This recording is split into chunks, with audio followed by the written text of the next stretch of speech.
Llega un momento en la vida de un hombre en que se da cuenta de que todo por lo que trabajó se le ha escurrido entre los dedos como arena. Daniel Reyes sintió ese peso aplastante mientras estaba sentado en su vieja camioneta, sin hogar a los 53 años, con solo el diario descolorido de su abuelo como compañía. El libro de cuero contenía extraños mapas de una cascada en la jungla y notas crípticas sobre secretos ocultos. La mayoría de la gente lo habría descartado como una fantasía, pero Daniel no tenía a dónde más ir.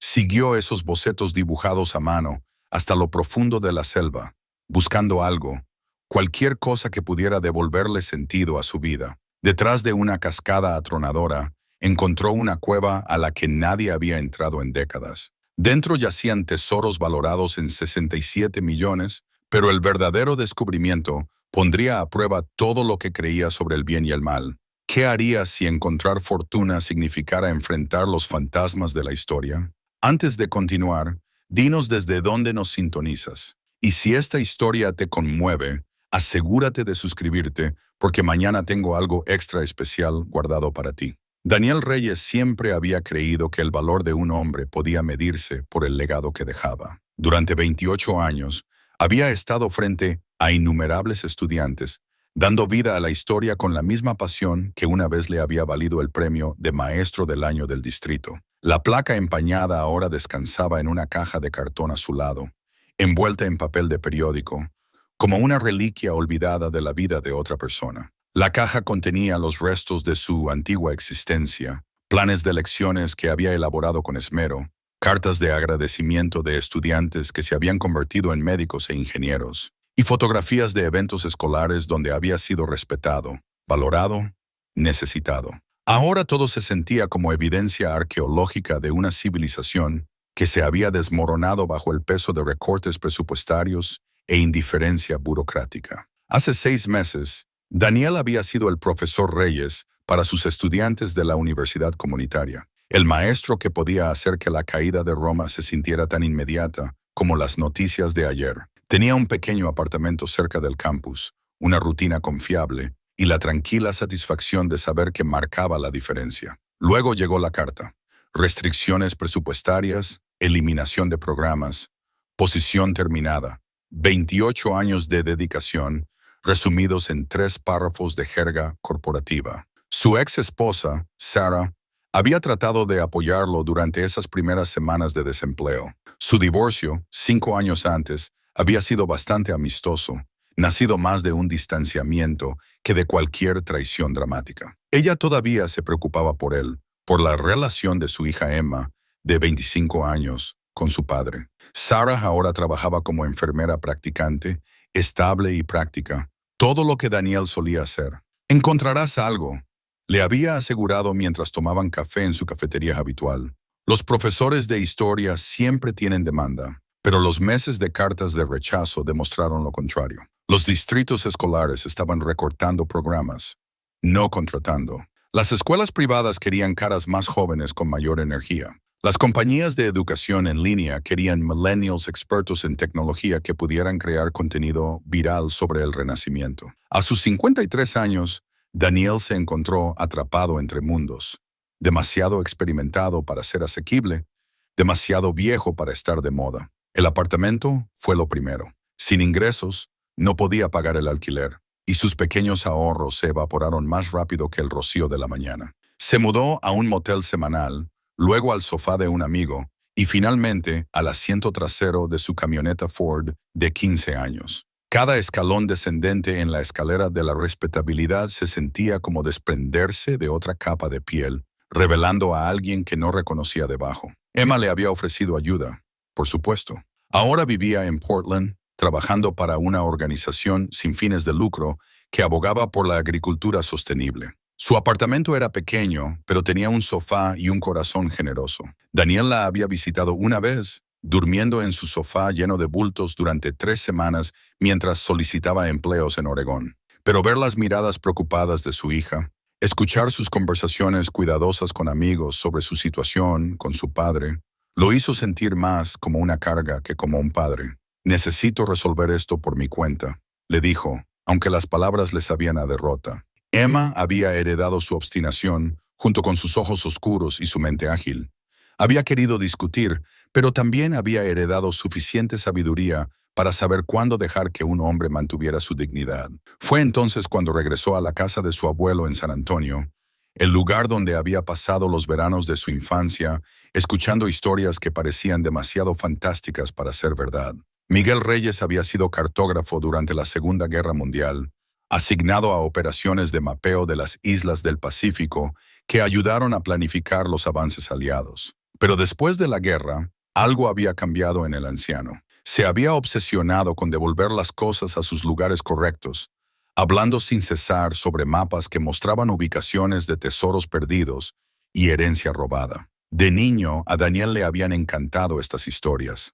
El abuelo Miguel extendía mapas dibujados a mano sobre la mesa de la cocina, señalando selvas remotas y cuevas escondidas, contando historias de civilizaciones antiguas y saqueo colonial. Habló de una gran cueva detrás de una cascada donde los conquistadores españoles habían escondido artefactos que habían robado a los pueblos indígenas, con la intención de regresar por ellos, pero nunca lograron el viaje de regreso. Algún día, Daniel, decía el anciano, su dedo curtido trazando rutas a través de montañas imaginarias, alguien de nuestra familia lo hará bien. Llevamos la culpa de lo que se tomó y debemos llevar la responsabilidad de devolverlo. Los padres de Daniel habían descartado estas historias como las fantasías de una mente envejecida, afectada por demasiados años de aislamiento. Después de la muerte de Miguel, cuando Daniel tenía 16 años, los mapas y diarios habían sido guardados, olvidados en un baúl del ático que acumuló polvo durante décadas.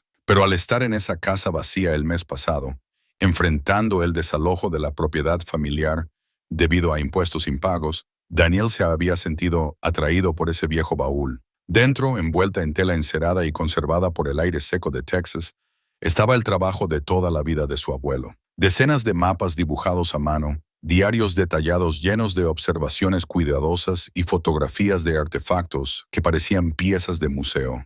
El diario de cuero era la pieza central de la colección, encuadernado en piel de vaca oscura y liso por el uso.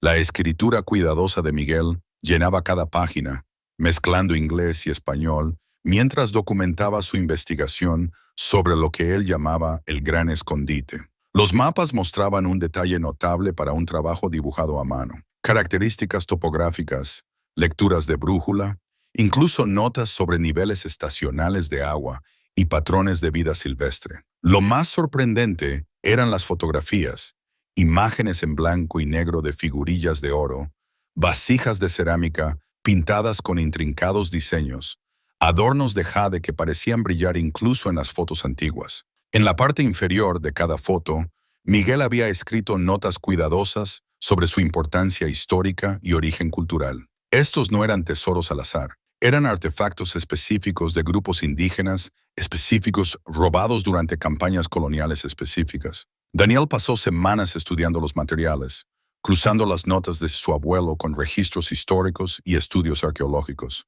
La ubicación descrita en el diario era real, una región remota en las montañas entre Guatemala y Belice, accesible solo a pie y conocida por los lugareños como un lugar donde los espíritus habitaban detrás de las cascadas. Lo que había parecido fantasía comenzó a sentirse como posibilidad. Miguel no había sido un anciano delirante que contaba cuentos para el entretenimiento de su nieto. Había sido un investigador cuidadoso, un cartógrafo entrenado que había pasado sus últimas décadas tratando de corregir injusticias históricas de las que de alguna manera se había dado cuenta durante su servicio militar. Cuanto más leía Daniel, más comprendía la carga de su abuelo. Miguel había descubierto la ubicación de estos artefactos ocultos a través de canales de inteligencia militar, pero también había aprendido sobre las comunidades de las que habían sido robados. La culpa de saber pero no actuar lo había consumido en sus últimos años, impulsándolo a crear planes detallados para su eventual regreso. Ahora, sentado en su camioneta con todo lo que poseía, reducido a 3 cajas de cartón y un tanque de gasolina medio vacío, Daniel sintió el peso de esa responsabilidad heredada. La placa del premio de enseñanza parecía burlarse de él. ¿De qué servía entender la historia si no se podían aplicar sus lecciones a la propia vida?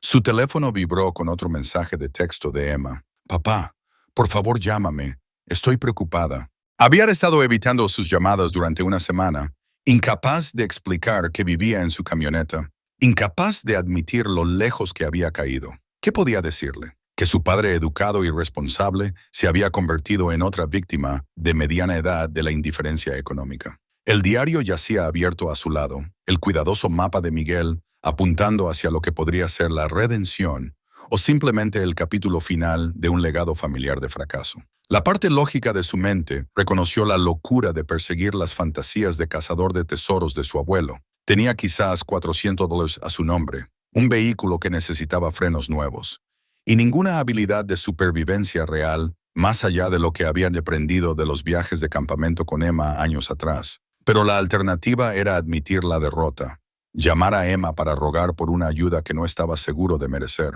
o encontrar un trabajo de salario mínimo que erosionaría lentamente lo que quedaba de su autoestima. Al menos la búsqueda de su abuelo ofrecía la posibilidad de significado, incluso si no lo llevaba a ninguna parte más que a la profundidad de su propia desesperación. Daniel trazó la ruta con el dedo, siguiendo el camino que Miguel había trazado a través de pasos de montaña y valles selváticos, hasta el sitio marcado con una estrella cuidadosa. Debajo de la estrella, con la letra precisa de su abuelo, estaban las palabras: aquí yace nuestra oportunidad de hacer que la historia sirva a la justicia en lugar de a la conquista. Mientras las sombras del atardecer se alargaban sobre el estacionamiento donde había pasado la noche, Daniel tomó su decisión. Seguiría el mapa de su abuelo, no porque creyera en la casa de tesoros, sino porque algunos viajes valían la pena, independientemente de su destino. Incluso si la cueva no contenía más que sus propias ilusiones, al menos estaría avanzando en lugar de simplemente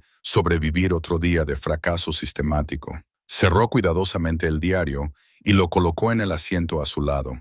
Luego encendió el motor renuente de la camioneta. El indicador de gasolina mostraba menos de un cuarto de tanque, pero sería suficiente para llegar a la frontera. Después de eso, confiaría en la cuidadosa planificación de su abuelo y en su propia necesidad desesperada de creer que algunas historias merecían ser contadas. La placa del premio de enseñanza captó un destello del atardecer a través del parabrisas, su superficie empañada reflejando la luz como una promesa medio recordada. Quizás había diferentes maneras de educar, diferentes aulas de las que le habían cerrado las puertas. Quizás la última lección de su abuelo estaba a punto de comenzar. El cruce fronterizo hacia Guatemala se sintió como atravesar una puerta hacia el mundo de su abuelo. Daniel había conducido toda la noche, cuidando el envejecido motor de su camioneta a través de la región montañosa de Texas y descendiendo al húmedo abrazo de Centroamérica. Su español, oxidado por años de desuso, volvió en fragmentos mientras navegaba por los puestos de control y explicaba su propósito como investigación de sitios históricos. El oficial de inmigración, un hombre curtido con ojos amables, selló el pasaporte de Daniel con casual eficiencia. ¿Investigación histórica?, preguntó, mirando el diario que Daniel mantenía cerca de él. Mi abuelo era cartógrafo, respondió Daniel en un español cuidadoso.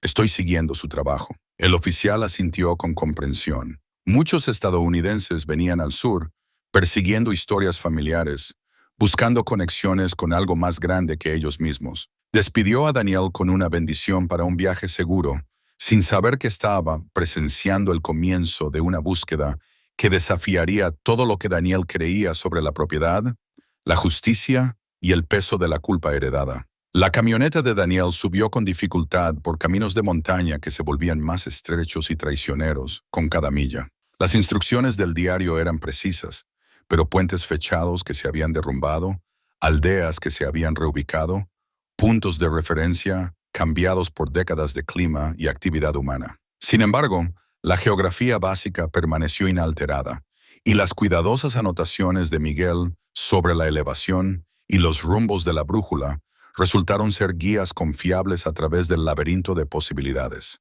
En su segundo día en el país, Daniel se detuvo para cargar combustible en un pequeño pueblo cuyo nombre no aparecía en ningún mapa moderno, pero que coincidía perfectamente con las notas de su abuelo.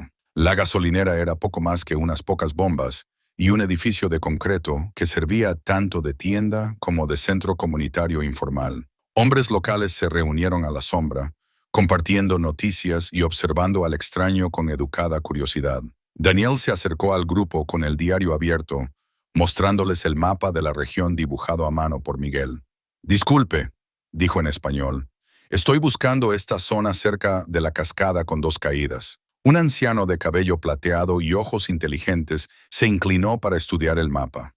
Su expresión cambió de interés casual a algo que se acercaba al reconocimiento.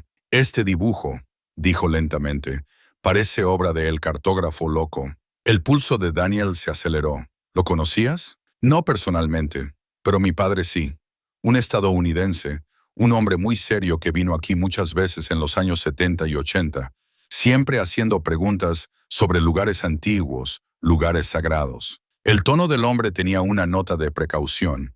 Mi padre decía que llevaba mucha tristeza, como un hombre tratando de curar heridas que no eran suyas. Daniel sintió un escalofrío de reconocimiento. Este era su abuelo, el investigador obsesivo que había pasado sus últimas décadas tratando de reparar crímenes históricos que no podía olvidar. ¿Qué pensaba la gente de él? El anciano lo consideró cuidadosamente. Era respetuoso, nunca tomó nada, nunca perturbó los lugares antiguos, pero hizo muchas preguntas sobre cosas que sucedieron hace mucho tiempo, durante la época de la conquista. Algunas personas pensaron que buscaba tesoros, otros creyeron que buscaba el perdón. Mientras Daniel se preparaba para partir, el hombre se acercó a su camioneta con algo envuelto en tela descolorida. «Si eres realmente su nieto», dijo, «entonces debes tener esto». Mi padre lo guardó, dijo que algún día alguien de la familia del cartógrafo regresaría. Dentro de la tela había un pequeño colgante de plata del tamaño de una moneda, grabado con símbolos de origen indígena. En su centro había una rosa de los vientos, pero las direcciones cardinales estaban marcadas con glifos en lugar de letras. El colgante estaba unido a un cordón de cuero que se había conservado cuidadosamente a pesar de su obvia antigüedad. «Tu abuelo dejó caer esto durante su última visita», explicó el hombre. «Mi padre lo encontró cerca del viejo sendero que lleva a la cascada doble. Intentó devolverlo, pero el estadounidense ya se había ido y nunca regresó». Daniel examinó el colgante con creciente emoción. Los símbolos coincidían con las anotaciones en los márgenes del diario, dibujos cuidadosos que había asumido que eran decorativos, pero ahora se dio cuenta de que eran elementos funcionales de la investigación de su abuelo. Esto no era solo un amuleto de la suerte. Era una llave para comprender las capas más profundas del trabajo de Miguel. Esa noche, acampado junto a un arroyo de montaña con el diario de su abuelo abierto a la luz del fuego, Daniel estudió el colgante con más cuidado. La rosa de los vientos se alineaba perfectamente con el norte magnético cuando colgaba libremente, pero los glifos indígenas sugerían que servía para propósitos adicionales más allá de la simple navegación. El cruce con las notas de Miguel reveló referencias a la sabiduría antigua y de guía de los que vinieron antes. Las entradas posteriores del diario cobraron un nuevo significado con el colgante en la mano. Miguel había escrito extensamente sobre el significado espiritual del sitio de la cascada, como los pueblos indígenas lo habían considerado sagrado mucho antes de que los conquistadores españoles llegaran a saquear sus tesoros. La cueva detrás de la cascada no era solo un escondite. Era un santuario que había sido violado por la codicia colonial y olvidado por la historia. El sueño de Daniel esa noche estuvo lleno de sueños vívidos. Vio a su abuelo como un joven soldado procesando informes de inteligencia sobre sitios arqueológicos que estaban siendo saqueados por cazadores de tesoros no oficiales entre las fuerzas de ocupación. Fue testigo del creciente horror de Miguel al darse cuenta de la escala del robo cultural que se estaba cometiendo en nombre de la necesidad militar. Lo más poderoso experimentó la lucha de décadas de su abuelo con la culpa por un conocimiento que llegó demasiado tarde para prevenir los crímenes, pero lo suficientemente temprano para exigir acción. La mañana siguiente trajo problemas mecánicos que lo cambiarían todo. La camioneta de Daniel, llevada más allá de sus límites por la conducción en montaña y cargada con equipo de campamento, desarrolló un golpe ominoso en el motor. Al mediodía se detuvo por completo en un tramo remoto de la carretera, a unas 20 millas de la región de la cascada descrita en el diario. Un granjero local con una carreta tirada por mulas lo ayudó a empujar la camioneta al costado de la carretera, fuera del camino del tráfico ocasional. La evaluación del hombre sobre el daño del motor fue entregada con simpática certeza.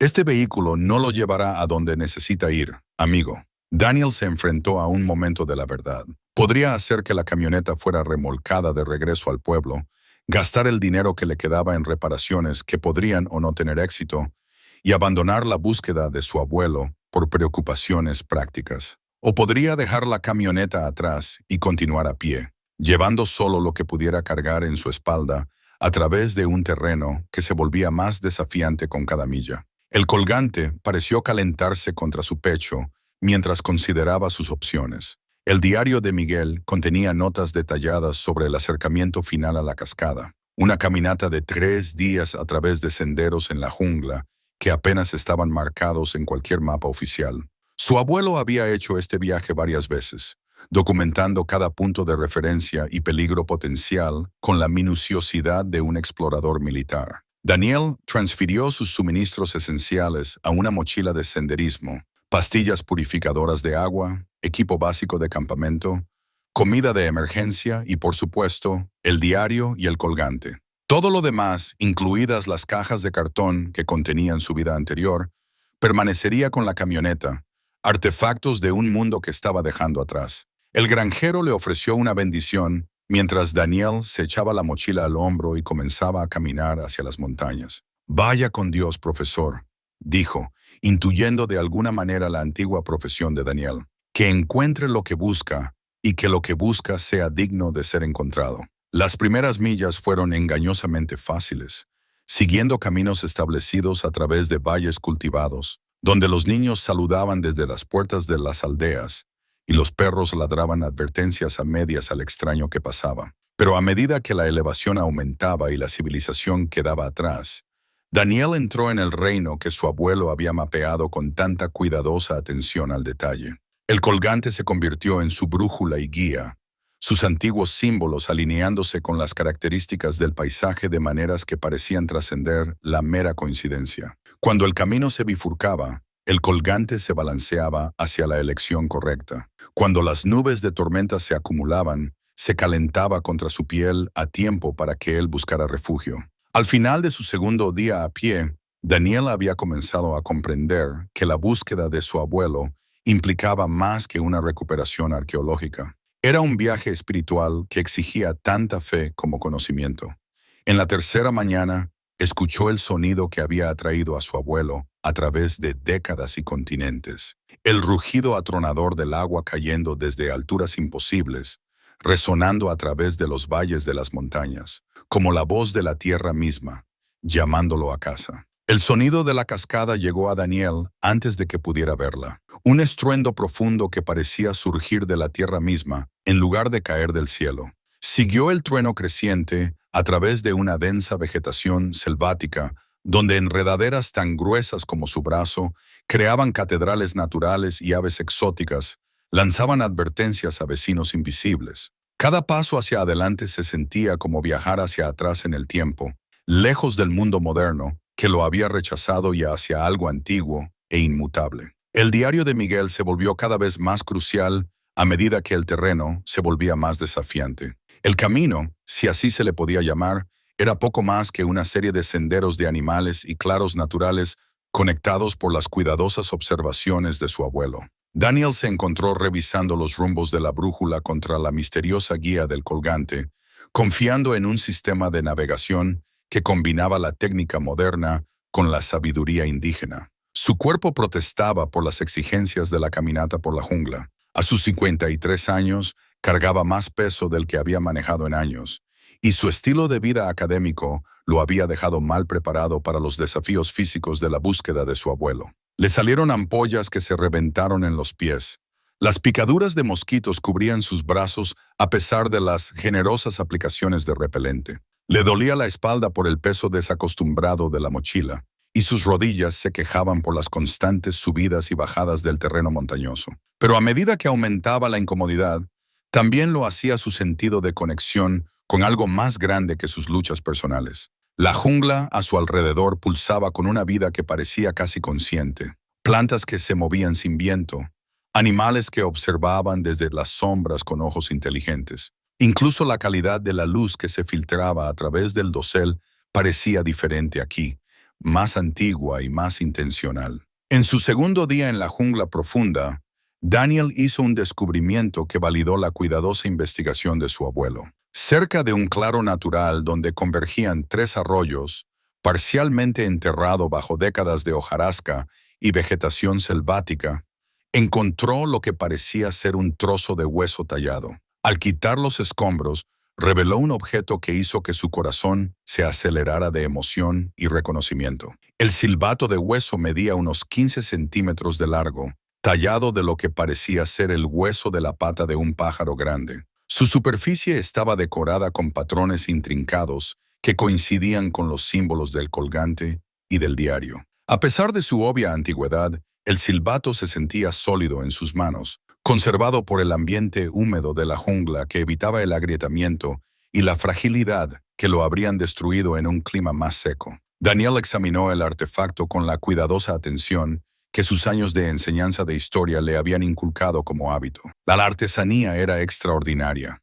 Quienquiera que hubiera tallado este silbato poseía tanto habilidad artística como una profunda comprensión de la acústica. Los agujeros para los dedos estaban colocados con precisión, y la boquilla había sido moldeada para producir el máximo volumen con el mínimo aliento. Casi sin pensarlo, Daniel se llevó el silbato a los labios y sopló una nota tentativa. El sonido que surgió fue inquietantemente hermoso, un tono claro que pareció permanecer en el aire húmedo más tiempo del que la física debería haber permitido. Cuando la nota se desvaneció, escuchó algo que lo hizo congelarse de asombro, un eco, pero no una simple repetición de su sonido. La jungla misma parecía estar respondiendo, como si el silbato hubiera despertado algo que había estado durmiendo durante siglos. Lo intentó de nuevo, esta vez tocando una melodía sencilla que le vino de forma intuitiva. La respuesta fue inmediata e inconfundible. El sonido del agua, no solo agua cayendo, sino agua moviéndose en patrones que sugerían canales artificiales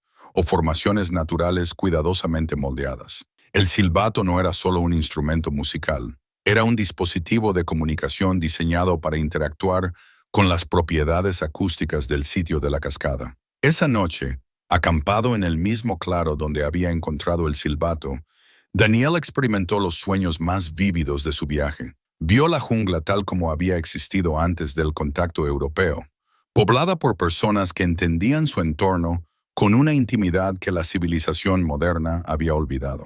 Observó ceremonias donde el silbato de hueso desempeñaba un papel central, llamando a los espíritus de la cueva de la cascada y manteniendo las conexiones entre el mundo físico y el espiritual. En sus sueños, Daniel se encontró con su abuelo de joven, fuerte y seguro con su uniforme militar, procesando informes de inteligencia sobre sitios arqueológicos que estaban siendo sistemáticamente saqueados por cazadores de tesoros que operaban bajo la cobertura de la ocupación militar. Fue testigo del creciente horror de Miguel al darse cuenta de que su propio trabajo de mapeo estaba siendo utilizado para facilitar el robo de artefactos culturales irreemplazables. El sueño más poderoso le mostró a Miguel en sus últimos años, de pie en el mismo claro donde Daniel ahora acampaba, sosteniendo el mismo silbato de hueso e intentando comunicarse con espíritus que creía que clamaban por justicia. El rostro del anciano estaba grabado con décadas de culpa, sus ojos atormentados por el conocimiento de crímenes que había sido impotente para prevenir, pero moralmente obligado a abordar. Daniel despertó con lágrimas en las mejillas y una profunda comprensión de la carga de su abuelo. Miguel no había estado buscando tesoros en ningún sentido convencional. Había estado buscando la redención, tratando de cerrar la brecha entre culturas que la violencia histórica había destrozado. El silbato de hueso representaba más que artesanía indígena. Simbolizaba la posibilidad de comunicación a través de fronteras culturales, si se abordaba con el respeto y la comprensión adecuados. El descubrimiento del silbato también confirmó la exactitud de la investigación de Miguel. Si este artefacto había sobrevivido décadas de condiciones selváticas en la ubicación exacta que indicaba el diario, entonces otros elementos del trabajo de su abuelo eran probablemente igual de confiables. La cueva detrás de la cascada no era mitología, era una realidad documentada, esperando a alguien con el conocimiento y la determinación para encontrarla. Mientras Daniel se preparaba para levantar el campamento para su aproximación final al sitio de la cascada, reflexionó sobre cuánto había cambiado desde que había dejado su camión averiado 3 días antes. El hombre desesperado que había comenzado este viaje buscando la salvación financiera estaba siendo reemplazado por alguien que entendía que el verdadero tesoro podría ser algo que no podía medirse en dólares. El silbato de hueso colgaba de un cordón alrededor de su cuello, junto con el colgante de la rosa de los vientos, creando una creciente colección de artefactos que parecían guiarlo hacia algo más grande que la redención personal. Ya no solo seguía el mapa de su abuelo, estaba siguiendo los pasos de su abuelo, heredando no solo el conocimiento, sino también la responsabilidad. El sonido del agua cayendo se hizo más fuerte mientras caminaba por la mañana, acompañado ahora por fenómenos acústicos que comenzaba a reconocer como respuestas a las llamadas del silbato. La selva misma parecía darle la bienvenida a casa, aceptándolo como alguien que se había ganado el derecho de acercarse al sitio sagrado a través de la comprensión adecuada en lugar de la explotación. Por la tarde, Daniel pudo ver la niebla elevándose a través del dosel de la jungla, marcando la ubicación de la cascada que había atraído a su abuelo a través de décadas de investigación obsesiva. El silbato de hueso se calentó contra su pecho, como si anticipara la reunión con su compañero acústico natural. Lo que sea que esperaba detrás del agua que caía, Daniel sabía que finalmente estaba preparado para enfrentarlo con el respeto y la comprensión que su abuelo había pasado toda una vida tratando de cultivar. La cascada se reveló gradualmente, como un secreto compartido por la jungla misma. Primero vino la niebla que se elevaba a través del dosel en nubes cristalinas, que captaban la luz del sol y la transformaban en breves arcoíris. Luego, el sonido pasó de un retumbo lejano a un rugido que hacía temblar el suelo bajo los pies de Daniel. Finalmente, abriéndose paso a través de una cortina de enredaderas colgantes, entró en un anfiteatro natural que le quitó el aliento. La cascada doble era todo lo que las cuidadosas descripciones de su abuelo habían prometido y más. 2 chorros de agua, cada uno de unos 15 metros de ancho, se precipitaban desde un acantilado de piedra caliza de casi 60 metros de altura. Caían en columnas paralelas antes de unirse en un estanque que reflejaba el cielo como un espejo de zafiro líquido. La fuerza de su impacto creaba un rocío constante que nutría jardines de orquídeas y helechos que crecían en cada grieta de las paredes rocosas circundantes. Daniel se detuvo al borde del claro, abrumado por la catedral natural que lo rodeaba. Esto no era solo una cascada, era un santuario creado por fuerzas geológicas y perfeccionado por siglos de reverencia indígena. Las propiedades acústicas eran extraordinarias.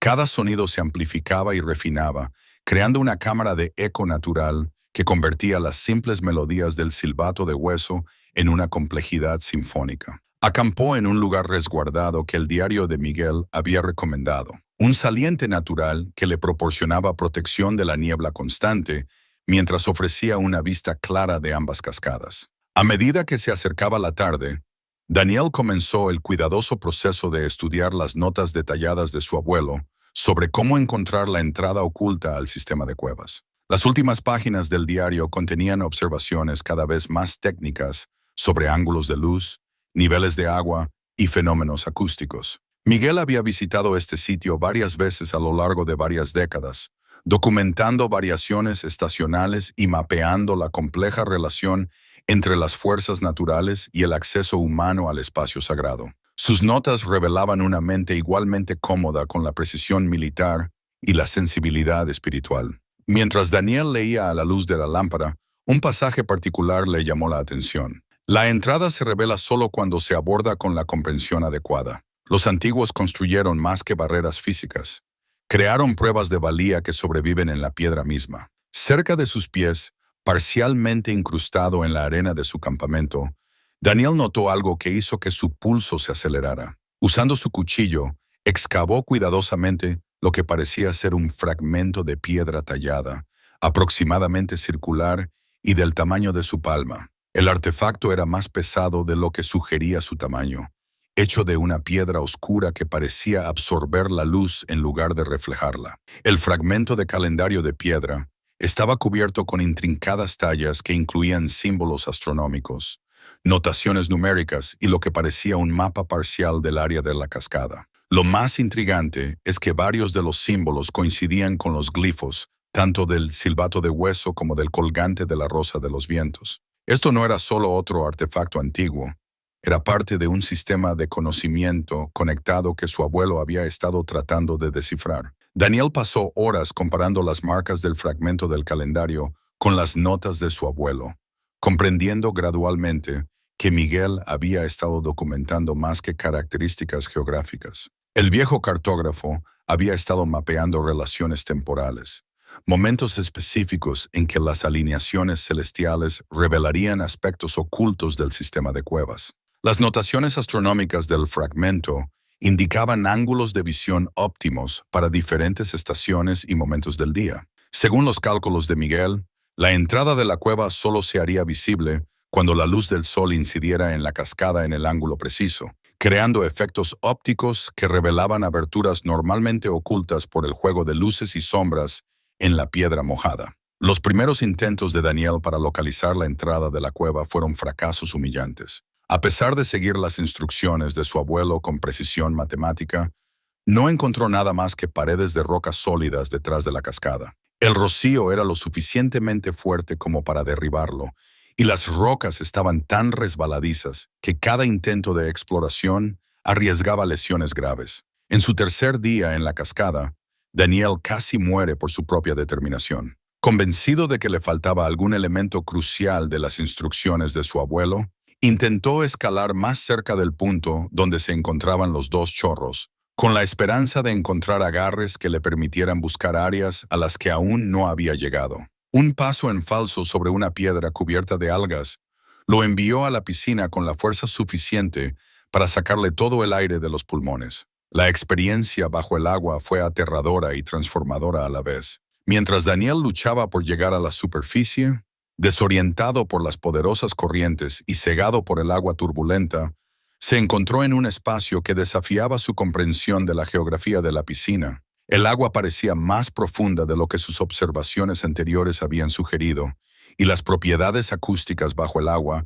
creaban un ambiente donde las llamadas del silbato de hueso parecían venir de múltiples direcciones simultáneamente. Cuando finalmente salió a la superficie, jadeando y temblando, Daniel se dio cuenta de que su casi ahogamiento había revelado algo crucial sobre la naturaleza oculta del sitio. La piscina misma era parte del sistema de acceso, no solo un punto de recogida de agua que caía, sino un elemento integral del diseño de la cueva. Las corrientes subacuáticas seguían patrones que sugerían canales artificiales, y los efectos acústicos indicaban espacios huecos detrás de lo que parecían ser paredes de rocas sólidas. Esa noche, mientras Daniel se recuperaba de su inminente ahogamiento, tuvo un gran avance en la comprensión de las instrucciones del fragmento del calendario. Los cálculos astronómicos no eran solo sobre ángulos de luz, eran sobre momentos específicos en que las fuerzas naturales se alineaban para revelar caminos ocultos. La entrada al sistema de cuevas no era permanentemente accesible.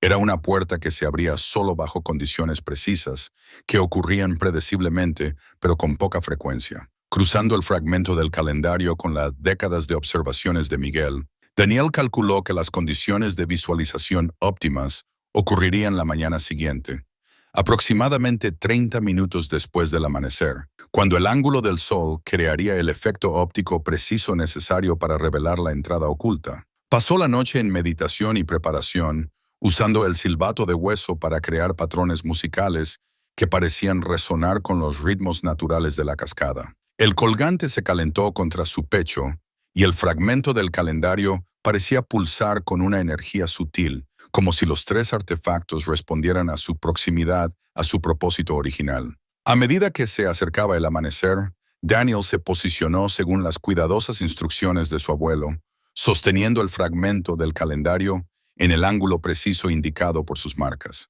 El silbato de hueso colgaba listo alrededor de su cuello, y el colgante de la rosa de los vientos apuntaba constantemente hacia el norte magnético, creando un sistema de triangulación que conectaba la observación astronómica con la navegación terrestre. El sol salió a través de capas de niebla y rocío, proyectando una luz que transformó la cascada en un prisma de belleza imposible. Y entonces, exactamente en el momento que los cálculos de Miguel habían predicho, Daniel lo vio.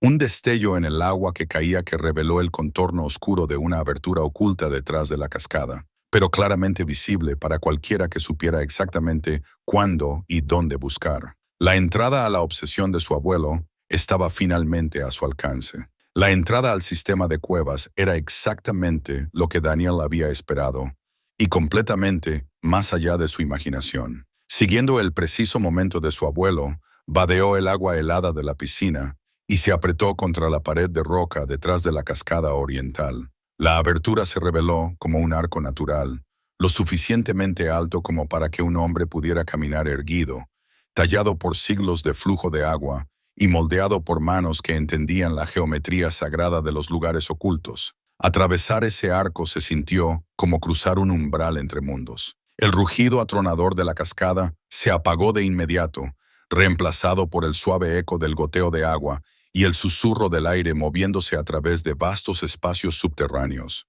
El haz de luz de la linterna de Daniel reveló un túnel que se extendía más allá de su alcance, sus paredes cubiertas de depósitos minerales que brillaban como estrellas en un cielo subterráneo. La preservación dentro de la cueva fue extraordinaria. Mientras la jungla exterior luchaba con el ciclo constante de crecimiento y descomposición, el ambiente de la cueva había permanecido estable durante siglos. La temperatura era fresca, pero no fría. El nivel de humedad perfecto para preservar materiales orgánicos que se habrían desintegrado en las duras condiciones del mundo exterior. Daniel siguió el túnel más profundamente bajo tierra, guiado por el mapa detallado de su abuelo del diseño del sistema de cuevas. Miguel había dedicado un tiempo considerable a documentar múltiples cámaras, cada una con sus propias características y contenidos. El pasaje principal conducía a lo que el diario describía como el corazón del santuario, una catedral natural donde los artefactos más importantes habían sido preservados.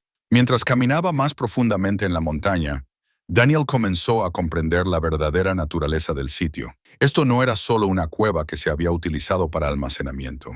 Era un santuario diseñado deliberadamente, modificado por generaciones de artesanos indígenas que entendían cómo trabajar con las formaciones de piedra natural para crear espacios que sirvieran tanto a propósitos prácticos como espirituales. La primera cámara a la que entró Daniel le quitó el aliento. Su linterna iluminó paredes cubiertas de pictografías que contaban historias que abarcaban siglos. Imágenes de ceremonias, observaciones astronómicas y tradiciones culturales habían sido pintadas con pigmentos que permanecían vivos a pesar de su obvia antigüedad. En el centro de la cámara, sobre una plataforma de piedra natural, se sentaba un objeto que hizo temblar las manos de Daniel al acercarse. El espejo de obsidiana era perfectamente circular, de unos 45 centímetros de diámetro. Su superficie pulida hasta una reflectividad que parecía imposible para un material trabajado con herramientas antiguas. El espejo estaba engastado en un marco elaborado de jade y oro tallado, decorado con símbolos que lo conectaban con los otros artefactos que Daniel llevaba. Lo más notable es que la superficie del espejo no solo mostraba reflejos, sino que parecía contener imágenes que se movían y cambiaban a medida que él se movía a su alrededor. Daniel examinó el espejo con la cuidadosa atención que sus años de enseñanza de historia le habían inculcado, pero no estaba preparado para el impacto emocional de verse reflejado en su superficie. El hombre que lo miraba no era el académico destrozado que había comenzado este viaje. Era alguien mayor, más sabio, marcado por experiencias que le habían arrancado las ilusiones y revelado algo más auténtico debajo. Mientras estudiaba el espejo, Daniel comenzó a comprender su función dentro del diseño del santuario. La superficie de obsidiana no solo reflejaba la luz, reflejaba la intención, mostrando a los espectadores no solo su apariencia física, sino su disposición espiritual para las responsabilidades que conllevaba el acceso al conocimiento sagrado. Los pueblos indígenas que habían creado este lugar entendieron que los verdaderos tesoros requerían una custodia adecuada, y el espejo sirvió como una prueba de carácter, tanto como un objeto ceremonial. El diario de Miguel contenía extensas notas sobre el significado del espejo, escritas con la letra cada vez más emocional de su abuelo mientras luchaba con las implicaciones de sus descubrimientos. El viejo cartógrafo se había dado cuenta de que los artefactos escondidos en este santuario no eran solo valiosos en términos monetarios, eran tesoros culturales irreemplazables que habían sido robados de comunidades que los necesitaban para la continuidad espiritual e histórica. El reflejo de Daniel en la superficie de obsidiana comenzó a mostrarle imágenes que no eran del todo recuerdos ni del todo visiones. Vio a los conquistadores españoles que habían saqueado estos artefactos de las comunidades indígenas, impulsados por la codicia y justificados por la superioridad religiosa. Fue testigo de la culpa de las generaciones posteriores que reconocieron la injusticia pero carecieron del coraje para hacer la restitución. Lo más poderoso experimentó las décadas de angustia de su abuelo por un conocimiento que exigía acción, pero que parecía no ofrecer un camino claro a seguir. El espejo reveló el verdadero alcance de lo que yacía oculto en el sistema de cuevas. Cámara tras cámara contenía artefactos que representaban no solo riqueza material, sino el patrimonio cultural de múltiples grupos indígenas. Figurillas de oro que se habían utilizado en ceremonias que conectaban comunidades terrenales con poderes celestiales. Vasijas de cerámica pintadas con cartas estelares que registraban observaciones astronómicas que abarcaban siglos. Adornos de jade que marcaban los logros de líderes cuyos nombres se habían perdido debido a la violencia colonial. Cada artefacto contaba una historia de sofisticación cultural que contradecía todo lo que los colonizadores europeos habían afirmado sobre la primitividad indígena. La precisión matemática de los instrumentos astronómicos, la brillantez artística de los objetos decorativos y la profundidad espiritual reflejada en los artículos ceremoniales, todo testificaba la existencia de civilizaciones que habían alcanzado notables alturas de conocimiento y creatividad antes de ser devastadas por la conquista extranjera. Daniel comprendió que su abuelo había pasado sus últimos años tratando de procesar el peso moral de este conocimiento. Miguel no había descubierto solo una cueva de tesoros, sino un repositorio de memorias culturales que pertenecían a comunidades específicas cuyos descendientes aún vivían en la región. La culpa que había impulsado su investigación obsesiva provenía de comprender que estos artefactos eran más que objetos valiosos. Eran elementos esenciales de la identidad cultural que habían sido violentamente separados de sus legítimos guardianes. El espejo de obsidiana reflejó la creciente comprensión de Daniel de que encontrar la cueva era solo el comienzo de su verdadero desafío. Su abuelo le había dejado más que mapas y artefactos.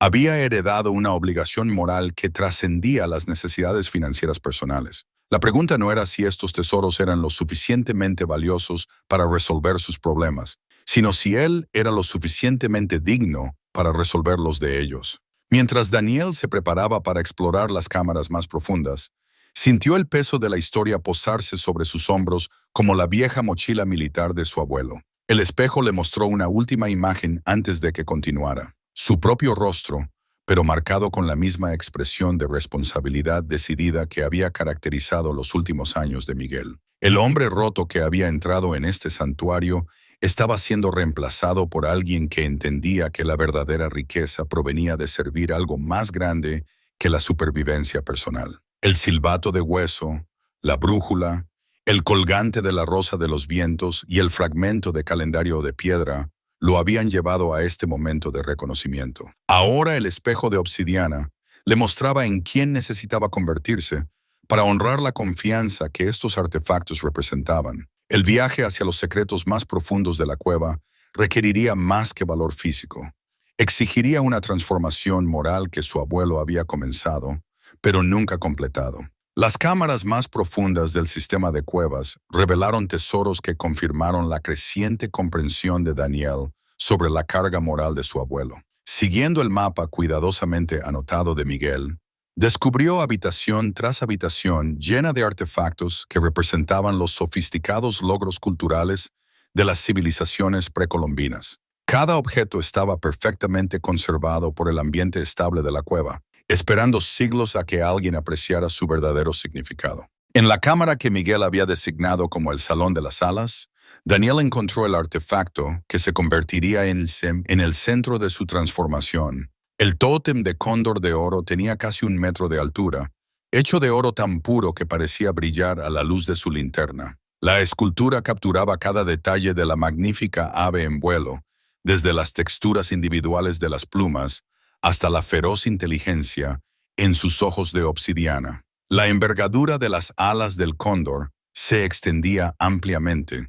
como si se preparara para elevarse a través de la catedral subterránea, llevando oraciones entre los reinos terrenales y celestiales. Pero fueron las inscripciones que cubrían la base del tótem lo que hizo temblar las manos de Daniel mientras las fotografiaba. Tallado en múltiples lenguas indígenas, el texto contaba la historia del significado cultural del cóndor y, lo que es más importante, identificaba las comunidades específicas de las que había sido robado. El conquistador español que había tomado este objeto sagrado se había preocupado por documentar su procedencia, quizás con la esperanza de que los registros detallados mitigaran de alguna manera el crimen espiritual del robo. Daniel pasó horas estudiando las inscripciones con la ayuda de las traducciones de su abuelo, comprendiendo gradualmente que el cóndor de oro no era solo arte ceremonial. Era un ancla espiritual para comunidades que medían su conexión con la sabiduría ancestral a través de su relación con objetos sagrados. El tótem representaba generaciones de continuidad cultural que había sido violentamente interrumpida por la conquista colonial. Usando su teléfono satelital para conectarse con el mundo exterior por primera vez desde que entró en la cueva, Daniel comenzó a investigar las comunidades mencionadas en las inscripciones del cóndor. Lo que descubrió hizo que la culpa de su abuelo fuera de repente comprensible. Los descendientes de las personas que habían creado y reverenciado estos artefactos todavía vivían en la región, sus tradiciones culturales mantenidas a pesar de siglos de opresión y desplazamiento. La comunidad Quiché Maya que había creado el cóndor de oro todavía realizaba ceremonias en honor al ave sagrada, pero sus rituales habían estado incompletos durante siglos, sin su enfoque espiritual más poderoso. Situaciones similares existían para docenas de otros grupos indígenas, cuyos objetos sagrados yacían ocultos en las cámaras de la cueva. El robo de estos artefactos no había sido solo un robo, había sido un asesinato cultural, cortando conexiones espirituales que las comunidades habían pasado generaciones tratando de restaurar. Las llamadas telefónicas de Daniel a instituciones arqueológicas y organizaciones de derechos indígenas le abrieron los ojos a la complejidad de la repatriación cultural en el mundo moderno. La doctora Elena Vázquez, profesora de estudios indígenas en la Universidad de Guatemala, le explicó los marcos legales y éticos que rigen la devolución de la propiedad cultural robada. Estos artefactos pertenecen legalmente a las comunidades de las que fueron tomados, le dijo la doctora Vázquez durante su larga conversación. Pero el proceso de devolverlos requiere una extensa documentación, consulta comunitaria y a menudo años de procedimientos legales. El hecho de que los hayas encontrado no te da la propiedad, te da la responsabilidad. Esa responsabilidad se hizo más pesada a medida que Daniel exploraba más cámaras y documentaba más artefactos. Figurillas de oro que habían servido como intermediarios entre los reinos humano y divino. Máscaras de jade usadas por líderes espirituales durante las ceremonias de transformación. Vasijas de cerámica que habían contenido medicinas sagradas y aguas benditas. Cada objeto representaba no solo un logro artístico, sino una tecnología espiritual que las comunidades necesitaban para mantener sus conexiones con la sabiduría ancestral. El diario de Miguel contenía reflexiones cada vez más tortuosas sobre este exacto dilema moral. El viejo cartógrafo se había dado cuenta de que su trabajo de inteligencia militar durante la Segunda Guerra Mundial había contribuido, sin querer, al saqueo sistemático de sitios arqueológicos. Las fuerzas estadounidenses, centradas en derrotar el fascismo, a menudo habían hecho la vista gorda ante los cazadores de tesoros que operaban bajo la cobertura de la ocupación militar. Las precisas habilidades cartográficas de Miguel habían sido utilizadas para documentar sitios que luego fueron saqueados por coleccionistas no oficiales que vendían artefactos a compradores privados en Estados Unidos y Europa. Daniel encontró la última carta de su abuelo para él, escondida en un recipiente impermeable detrás del cóndor de oro. La letra de Miguel, temblorosa por la edad pero aún decidida, transmitía décadas de culpa acumulada y una esperanza desesperada de que su nieto completaría la misión que él no había podido terminar. Daniel, si estás leyendo esto, entonces has encontrado lo que pasé mi vida tratando de entender. Estos artefactos no son tesoros en ningún sentido convencional. Son trozos de almas que fueron arrancados de sus comunidades hace siglos. Fui demasiado cobarde para devolverlos yo mismo, demasiado temeroso de las complicaciones legales y los costos personales. Pero te he dado el conocimiento y la oportunidad de hacer lo que yo no pude. El valor monetario de estos objetos es insignificante comparado con su valor espiritual para las personas a las que pertenecen. Debes encontrar la fuerza que a mí me faltó. Debes hacer esto bien. El peso de la responsabilidad heredada se posó sobre los hombros de Daniel como una carga física. Su motivación original, encontrar un tesoro para resolver sus problemas financieros, parecía vergonzosamente inadecuada cuando se medía contra el trauma cultural que representaban estos artefactos robados. La valoración de 67 millones no era una promesa de riqueza personal. Era una medida de la devastación cultural que exigía restauración en lugar de explotación. Esa noche, durmiendo en la cueva junto al Cóndor de Oro, Daniel experimentó sueños que se sentían más como memorias ancestrales que como imaginación personal. Fue testigo de las ceremonias donde el tótem del cóndor había servido como un puente entre las comunidades humanas y la sabiduría divina. Sintió la angustia espiritual de generaciones que habían realizado rituales incompletos, sabiendo que sus objetos sagrados más poderosos se habían perdido debido a la violencia colonial. Lo más poderosamente, experimentó la esperanza que aún vivía en las comunidades indígenas, de que algún día su patrimonio cultural sería restaurado. Daniel despertó con lágrimas en el rostro y una claridad absoluta sobre su camino a seguir.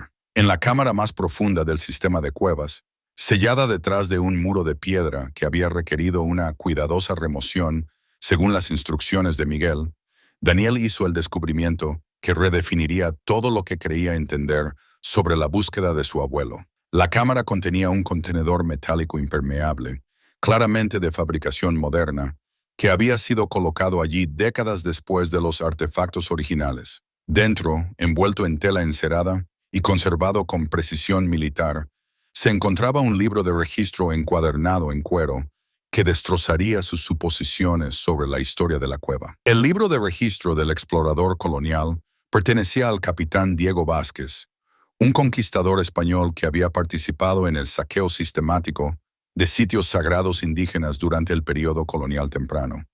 Pero este no era un registro típico de campañas militares de un soldado. Era la confesión torturada de un hombre cuya conciencia había sido destruida por los crímenes culturales que había cometido al servicio del imperio y el oro. Las entradas de Vázquez, escritas en un español arcaico que la formación académica de Daniel le permitió descifrar, contaban una historia de creciente angustia moral a medida que el conquistador era testigo de la devastación espiritual causada por el robo de artefactos. El capitán había participado inicialmente con entusiasmo en el saqueo, viendo los objetos sagrados indígenas como nada más que valioso oro y jade para ser fundido o vendido a coleccionistas europeos. Pero la exposición prolongada a las comunidades indígenas le había revelado gradualmente el verdadero costo de la destrucción cultural. He visto a madres llorar por vasijas sagradas como si fueran hijos, había escrito Vázquez en una entrada particularmente angustiada. He visto a líderes espirituales realizar ceremonias incompletas por nuestro robo de sus objetos más poderosos. No solo hemos tomado tesoros, hemos asesinado almas. El libro de registro documentaba la creciente comprensión de Vázquez de que los artefactos que había ayudado a robar eran elementos irreemplazables de sofisticados sistemas espirituales. Las comunidades indígenas no veían estos objetos como meras decoraciones o símbolos de estatus. Eran conexiones vivas con la sabiduría ancestral, herramientas esenciales para mantener el equilibrio cósmico y repositorios de conocimiento cultural que se había acumulado a lo largo de generaciones de cuidadosa observación y práctica espiritual. Lo más notable es que el libro de registro contenía información detallada de procedencia para cada artefacto que Vázquez había ayudado a esconder en la cueva. El capitán había registrado meticulosamente qué objetos pertenecían a qué comunidades, incluyendo mapas que mostraban sus ubicaciones originales y descripciones de sus funciones ceremoniales. Esto no era una documentación aleatoria. Era un inventario cuidadoso creado por alguien que esperaba que las generaciones futuras pudieran devolver los objetos robados a sus legítimos guardianes. Pero la revelación más impactante del libro de registro llegó en sus últimas entradas, donde Vázquez reveló información que explicaba la poderosa conexión de Daniel con esta búsqueda. La culpa del conquistador lo había llevado a casarse con una mujer indígena cuya familia había sido devastada por el robo de artefactos. Sus hijos, criados con el conocimiento de la cultura colonial española y las tradiciones espirituales indígenas, habían heredado la obligación moral de algún día restaurar lo que había sido tomado. Daniel trazó la información genealógica con creciente asombro y reconocimiento. Los descendientes de Vázquez de herencia mixta habían migrado gradualmente hacia el norte a lo largo de los siglos, llevando consigo historias familiares sobre objetos sagrados escondidos en una cueva de montaña y una deuda espiritual que exigía un pago eventual. El apellido había cambiado a través de matrimonios y asimilación cultural, pero el conocimiento esencial se había conservado a través de la tradición oral hasta llegar a Miguel Reyes, el abuelo de Daniel. La revelación golpeó a Daniel como un golpe físico. Su abuelo no había sido solo un cartógrafo lleno de culpa que intentaba corregir injusticias históricas. Había sido un descendiente del mismo conquistador que había robado originalmente estos artefactos. La obsesión de Miguel por devolver los objetos sagrados no era académica ni altruista. Era una obligación ancestral, una deuda familiar que se había transmitido a través de generaciones de descendientes de herencia mixta que llevaban la culpa de los crímenes coloniales en su ADN. La propia ascendencia indígena de Daniel, oculta bajo generaciones de asimilación cultural e identidad estadounidense, explicó de repente las conexiones espirituales que había sentido a lo largo de su viaje. La respuesta del silbato de hueso a su toque, la guía del colgante a través de un terreno imposible, las revelaciones del espejo de obsidiana sobre su carácter. Estas no eran coincidencias ni fantasías. Eran reconocimiento, aceptación de objetos sagrados desde que su legítimo guardián finalmente había llegado. El libro de registro contenía un último elemento que hizo temblar las manos de Daniel mientras lo leía. Vázquez había incluido instrucciones detalladas para una ceremonia de repatriación que limpiaría espiritualmente los artefactos de su contaminación colonial y los restauraría a sus relaciones adecuadas con las comunidades a las que servían. El capitán había aprendido esta ceremonia de su esposa indígena, quien había insistido en que cualquier devolución eventual de los objetos sagrados debía realizarse de acuerdo con los protocolos espirituales adecuados. Pero comprender la conexión de su familia con los artefactos creó una nueva complejidad moral que Daniel no había anticipado. Como descendiente de Diego Vázquez, había heredado no solo la responsabilidad de devolver los objetos robados, sino también la carga espiritual de los crímenes ancestrales. Los artefactos no eran solo objetos culturalmente valiosos que había encontrado.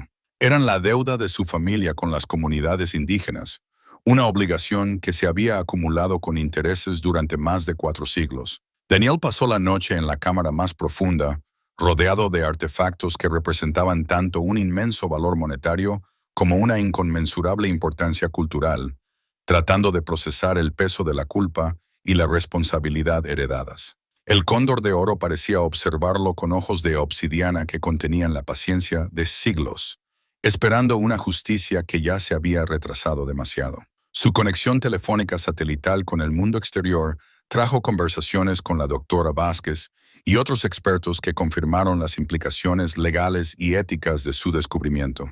El derecho internacional con respecto a la repatriación cultural era complejo, pero el principio era claro. Las comunidades indígenas tenían reclamaciones legítimas sobre los objetos sagrados que les habían sido robados, sin importar cuánto tiempo hubiera pasado o cuántas manos hubieran pasado los artefactos. Su situación es realmente notable, explicó la doctora Vázquez durante una de sus largas conversaciones.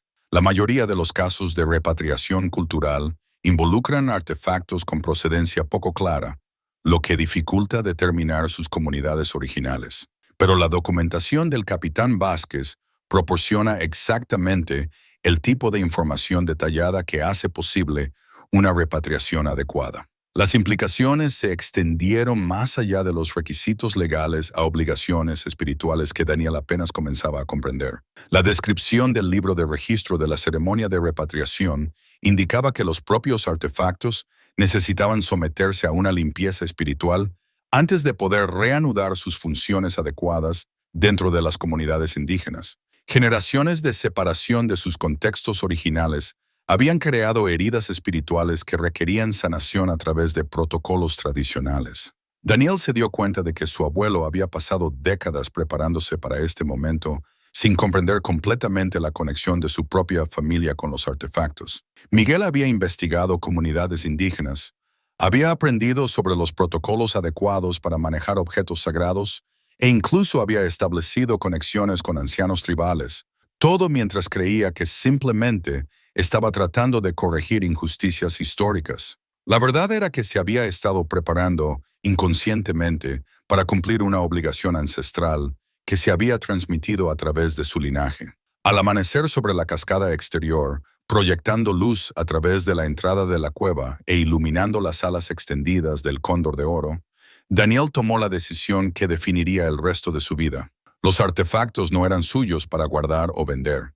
Eran la deuda de su familia a pagar. La valoración de 67 millones no era una medida de oportunidad personal, sino de responsabilidad ancestral que exigía una acción inmediata. El académico roto que había entrado en la cueva buscando la salvación financiera se había ido para siempre, reemplazado por alguien que entendía que la verdadera riqueza provenía de curar heridas históricas en lugar de perpetuarlas. Daniel Vázquez reclamaría el apellido que sus antepasados habían abandonado, pasaría lo que quedara de su vida asegurándose de que estos objetos sagrados encontraran su camino a casa. El tocado ceremonial de plumas esperaba a Daniel en la cámara más sagrada de la cueva, un espacio que su abuelo había designado como el corazón del poder espiritual, pero al que nunca se había atrevido a entrar él mismo. El tocado era magnífico más allá de toda descripción, cientos de plumas iridiscentes dispuestas en patrones que parecían moverse y fluir como agua viva,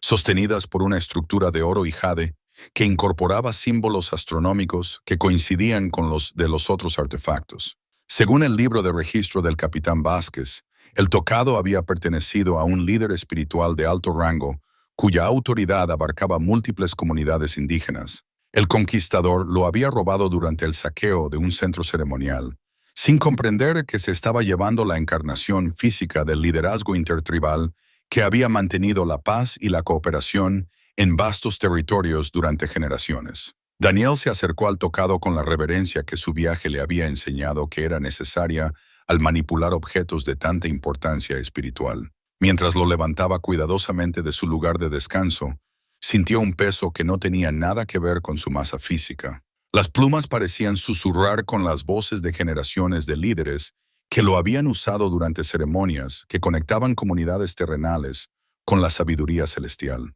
Las instrucciones del libro de registro para la ceremonia de repatriación eran explícitas.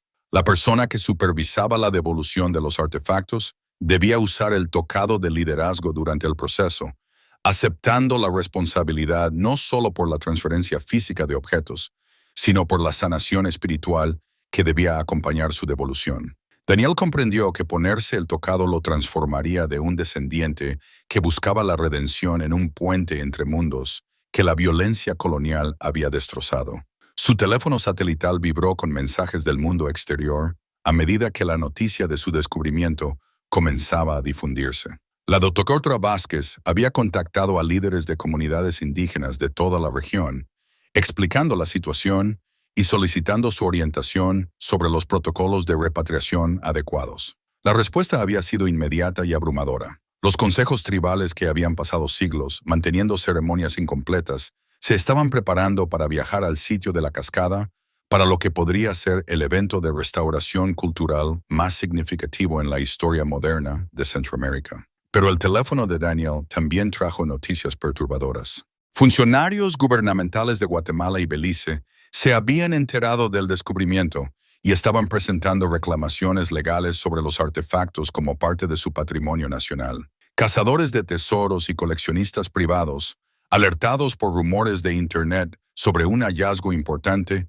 comenzaban a converger en la región. La atención de los medios internacionales estaba aumentando rápidamente, amenazando con transformar la sagrada ceremonia de repatriación en un circo de intereses contrapuestos y explotación comercial. Emma llamó desde Portland, su voz tensa por la preocupación y la confusión. «Papá, ¿estás bien? Hay noticias que dicen que encontraste una especie de cueva del tesoro y la gente dice que vale millones de dólares. ¿Qué está pasando realmente allí abajo?» Daniel intentó explicar su decisión a su hija, pero las palabras le parecieron inadecuadas para la transformación espiritual que estaba experimentando. «Emma, no puedo quedarme con estos artefactos. Pertenecen a las comunidades indígenas a las que les fueron robados. Mi responsabilidad, la responsabilidad de nuestra familia, es asegurarnos de que lleguen a casa sanos y salvos». «Pero papá, no tenías hogar, no tenías nada. Esto podría resolver todos tus problemas». La voz de Emma transmitía la preocupación práctica de una hija que había visto a su padre perderlo todo y ahora no podía entender por qué renunciaría a la oportunidad de seguridad financiera. «Algunos problemas solo se pueden resolver haciendo lo correcto, incluso cuando cuesta todo», respondió Daniel, reconociendo la voz de su abuelo en sus propias palabras. «No soy la misma persona que comenzó este viaje, Emma.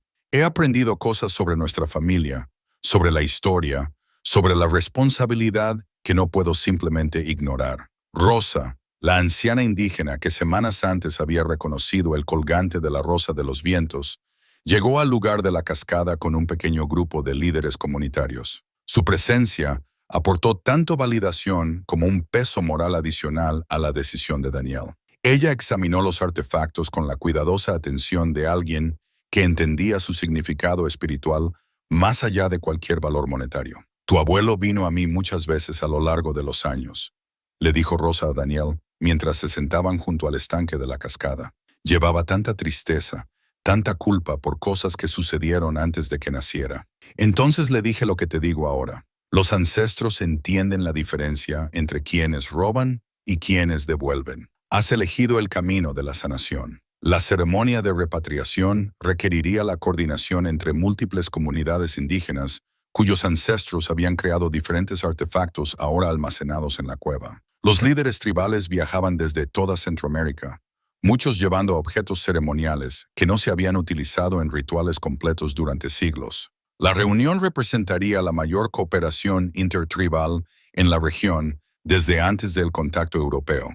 Daniel pasó días trabajando con los líderes comunitarios para planificar la ceremonia de acuerdo con protocolos que honraban tanto el significado espiritual de los artefactos como los requisitos legales del derecho internacional de repatriación. Funcionarios gubernamentales y expertos arqueológicos documentarían el proceso, asegurando que la transferencia cumpliera con todos los estándares legales mientras respetaba la soberanía indígena sobre su patrimonio cultural. Los desafíos prácticos eran enormes. Cada artefacto requería una evaluación individual para determinar su comunidad original, los protocolos de manejo ceremonial adecuados y los requisitos específicos para la limpieza espiritual. El Cóndor de Oro solo involucró a representantes de 3 grupos mayas diferentes, cuyos ancestros habían compartido su uso ceremonial a través de las fronteras tribales. Los desafíos legales se intensificaron a medida que funcionarios gubernamentales y cazadores de tesoros intentaban reclamar derechos sobre el descubrimiento. Abogados internacionales especializados en repatriación cultural volaron de todo el mundo, creando un entorno legal complejo que amenazaba con retrasar la ceremonia indefinidamente. Daniel se encontró en el centro de batallas legales que se extendían mucho más allá de su situación personal a preguntas fundamentales sobre los derechos indígenas y la soberanía cultural. Pero el desafío más significativo fue interno.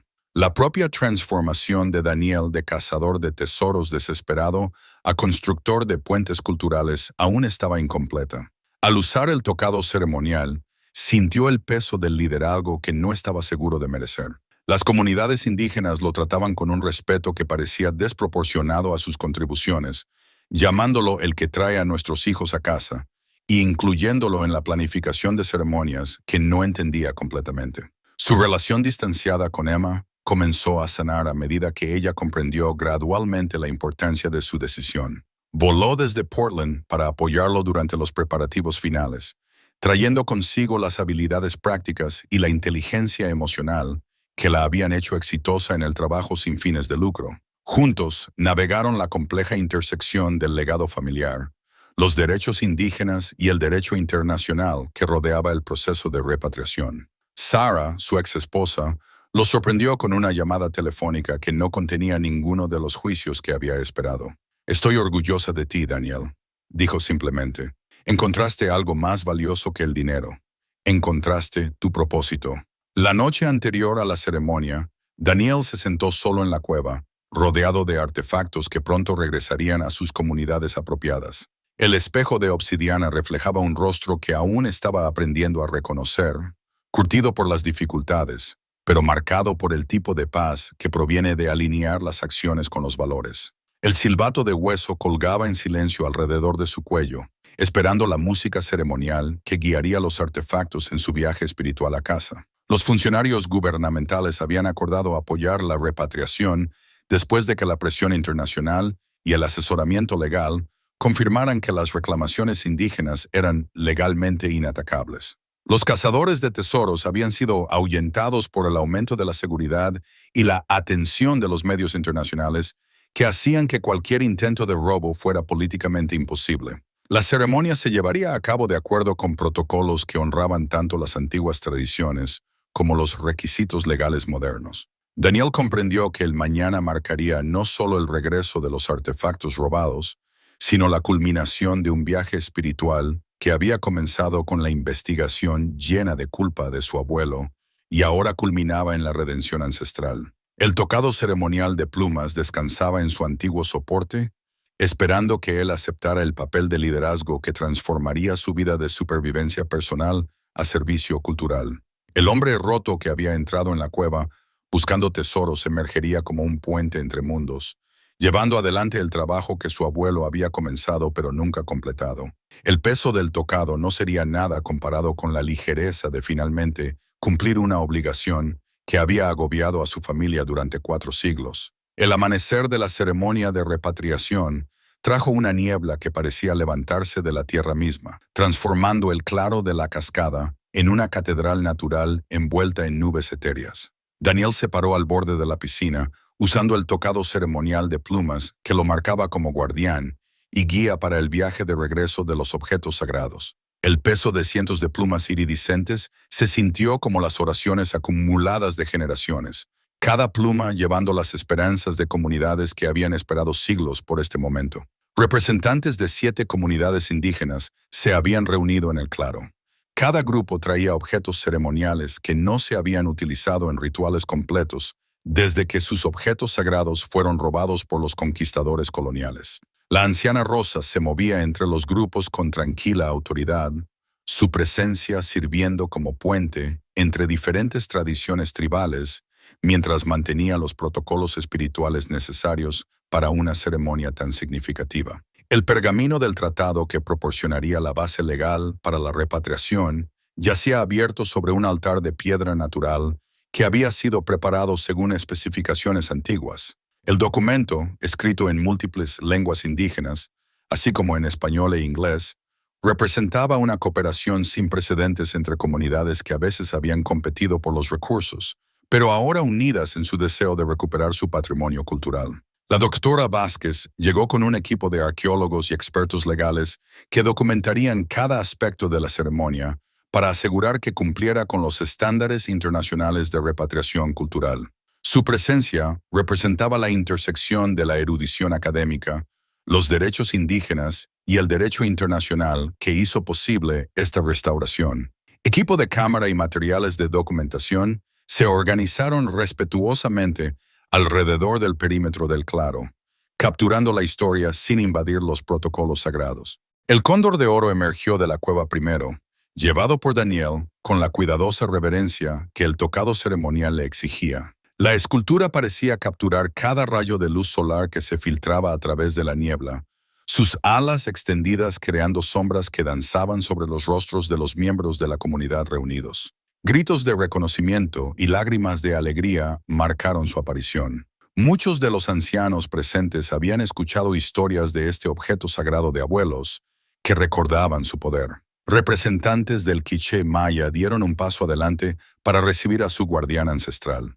El momento en que la anciana tribal María Tuhab tocó por primera vez el cóndor de oro después de siglos de separación fue eléctrico de energía espiritual. Sus manos temblaron mientras trazaba el intrincado trabajo de plumas, y su voz se quebró mientras susurraba oraciones en su lengua ancestral. El cóndor pareció responder a su toque, sus ojos de obsidiana reflejando la luz de maneras que parecían casi vivas.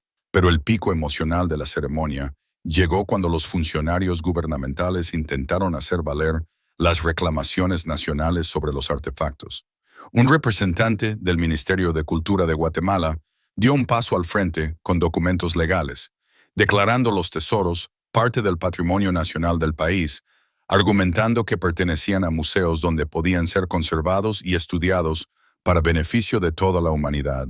El pergamino del tratado se convirtió en la defensa de Daniel contra la apropiación gubernamental. El documento, validado por expertos legales internacionales y respaldado por los protocolos de las Naciones Unidas sobre los derechos indígenas, establecía claramente que los artefactos pertenecían a las comunidades específicas de las que habían sido robados, no a los estados-nación modernos que controlaban el territorio donde fueron encontrados. Estos objetos no son especímenes arqueológicos, declaró Daniel, su voz llevando la autoridad que le otorgaba el tocado ceremonial. Son elementos vivos de tradiciones espirituales que han sido mantenidas por sus legítimas comunidades durante siglos. Su lugar apropiado no es en vitrinas de museos, sino en las ceremonias para las que fueron creados. Los desafíos legales se intensificaron a medida que los cazadores de tesoros que habían rastreado el descubrimiento intentaban presentar reclamaciones competentes basadas en derechos de salvamento y tarifas de hallazgo. La atención de los medios internacionales complicó la situación con reporteros y equipos de cámara que amenazaban con convertir la ceremonia sagrada en un espectáculo comercial. Emma se mantuvo al lado de su padre durante estos enfrentamientos. Su experiencia en la defensa de organizaciones sin fines de lucro resultó invaluable al coordinar con expertos legales y organizaciones de derechos indígenas para proteger la ceremonia de interferencias externas.